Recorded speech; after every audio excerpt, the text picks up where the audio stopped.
Hello बच्चों, कैसे हैं आप सभी लोग। हम लोग आ गए हैं क्लास 10th के चैप्टर 8 पर, जिसका नाम है ट्रिग्नोमेट्री। आज हम लोग करेंगे एक्सरसाइज 8.1 का क्वेश्चन नंबर 7। क्वेश्चन नंबर 7 में बच्चों क्या दिया गया है, if cot theta is equal to 7/8 evaluate. First one ये है, सेकंड वन ये, इसको इवेल्युएट करना है, जो आंसर आएगा वो हमको बताना है। बहुत आसान है, ठीक है। चलिए सबसे पहले क्या दिया गया है, cot theta is equal to दिया है 7/8 दिया है बच्चों, ठीक है। और हमको पता है कि यहाँ पर जो फॉर्मूला होता है पंडित बद्री प्रसाद और हर हर बोले, ये होता है। और आपको पता है कोड जो होता है वो 10 का अपोजिट यानी उल्टा होता है, हरी हरी हर हर बोले, ठीक है। तो P बाय बी का उल्टा हो जाएगा, ये नहीं हो जाएगा B बाय में P हो जाएगा, ठीक है। तो मतलब क्या है, B की बेस की वैल्यू 7 है और परपेंडिकुलर क्या है 8 है। ये हमारा ट्रायंगल पहले से बना हुआ है, 90 डिग्री का एंगल यहाँ बनेगा, यहाँ पर आपका थीटा आएगा, इसको A नाम देंगे, इसको B, इसको नाम C दे देते हैं, ठीक है। क्लियर है बच्चों। सो आपके पास क्या है, B कितना है 7 है, ठीक है। और P जो है आपका क्या आया है 8 है, ठीक है। H आपके पास नहीं है, जो कि आपको निकालना है। कैसे निकालेंगे बच्चों, लास्ट के 6 क्वेश्चन में भी किया था, यूजिंग पाइथागोरस थ्योरम। मैं शॉर्ट में लिख रहा हूँ, ठीक है। तो क्या होती है Pythagoras theorem, H square is equal to में पी का स्क्वायर प्लस बी का स्क्वायर। एच स्क्वायर हमें निकालना है तो उसको एच टी से रख देते हैं। 8 पी की वैल्यू कितनी है बच्चों, 8 का स्क्वायर हो जाएगा, बी की वैल्यू 7 है तो 7 का भी स्क्वायर हो जाएगा, ठीक है।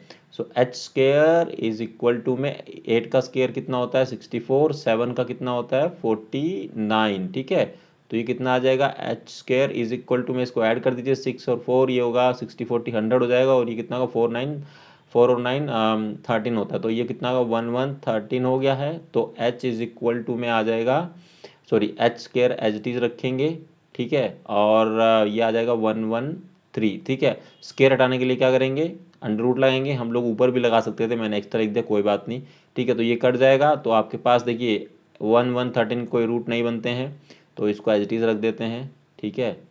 ये ब्रेक नहीं होता, तो एच की वैल्यू आ जाएगी 1√113, ठीक है। तो यहाँ पर हम लिखेंगे, ठीक है, 113, ये हो जाएगा अंडर रूट में, ठीक है। क्लियर है बच्चों। अब हम लोग क्या करेंगे, अपना फर्स्ट पार्ट करने वाले हैं।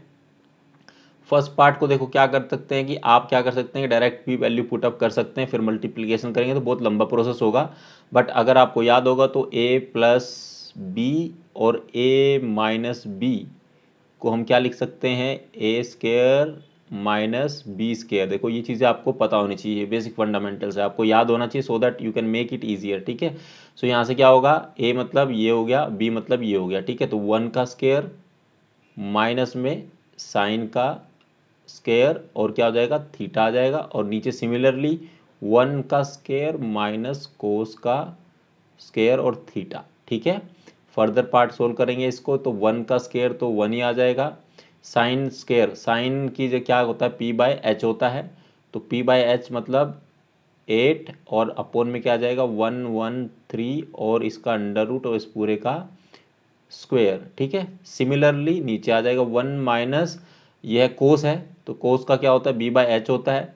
बी बाय एच मतलब बी मतलब 7 है और नीचे एच है, तो 113 और ये कितना आ गया अंडर रूट में आ गया, और इस पूरे का भी क्या होगा बच्चों स्क्वायर हो गया, ठीक है। नेक्स्ट पार्ट क्या करते हैं, इसको सोल्व कर लेते हैं। 1 माइनस 8 अठे 64 होता है और नीचे लगा अंडर रूट से स्क्वायर कट जाएगा तो 113 बचेगा, ठीक है। और यहाँ पर आ जाएगा 1 माइनस में 7 7 जा 49 और नीचे अगेन अंडर रूट 113 है तो स्क्वायर से क्या हो जाएगा वो रूट कट जाएगा तो 113 बचेगा। नेक्स्ट पार्ट में क्या करेंगे, इस पूरे हम इस यहाँ करेंगे 113 आपका एलसीएम आ जाएगा, ठीक है।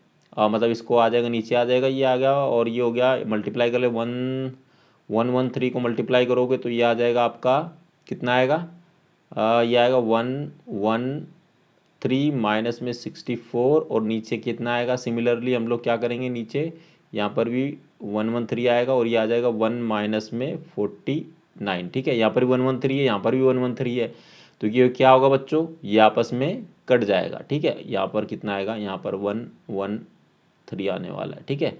113 से ये 113 कट गया, इज इक्वल टू में कितना आया 113 माइनस में 64 और ये कितना हो गया बच्चों, ये आपका आ गया है 113 माइनस में 49, ठीक है। इसको सोल्व कर लीजिए। 119 में से 64 जाएगा तो 49 आएगा, और 113 में से 49 जाएगा तो 64 आएगा, ठीक है।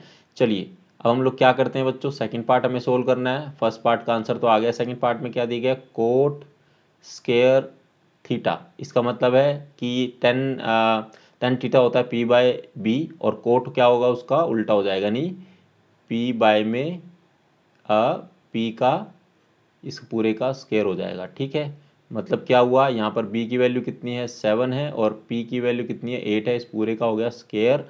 इसको फर्दर सोल्व करेंगे तो कितना आएगा, 49 बाय में 64 आ गया। जो सेम आंसर यहाँ पर आया था वही सेम आंसर यहाँ पर आया है। वैसे इसका कोई लेना देना नहीं है, बट आंसर सेम आ रहा है। That's it. हमको दोनों इवेल्युएट करने थे, तो फर्स्ट पार्ट का आंसर भी सेम आया, सेकंड का भी सेम आया। तो इसी के साथ क्या होता है, क्वेश्चन नंबर 7 एक्सरसाइज 8.1 का बच्चों समाप्त होता है। और अगर इस क्वेश्चन में कोई भी क्वेरी, कोई समस्या, कोई परेशानी है तो कमेंट सेक्शन में जरूर पूछें। इसके अलावा भी अगर कुछ और आपको पूछना है तो आप पूछ सकते हैं।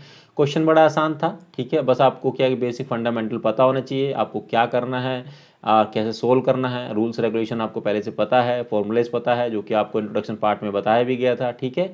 सो अब बस कैलकुलेशन पार्ट थोड़ा सा रहता है, आपको सही टाइम पर सही चीज़ों का इस्तेमाल करना है, जैसे कि हमने ये वाला फॉर्मूला इस्तेमाल किया है, ठीक है। अदरवाइज थोड़ा सा लेंदी हो जाता है, अदरवाइज इट्स ओके, ठीक है। कैलकुलेशन में मिस्टेक नहीं होनी चाहिए, ये इंपॉर्टेंट बात है। और प्लस माइनस का हमेशा ध्यान रखना है। एंड वीडियो अच्छी लगी तो वीडियो को लाइक करें और चैनल को सब्सक्राइब करें। मिलते हैं आपसे अगली वीडियो में, जिसमें हम लोग क्वेश्चन नंबर 8 करेंगे। तब तक आप लोग अपना ख्याल रखना। Thank you very very much.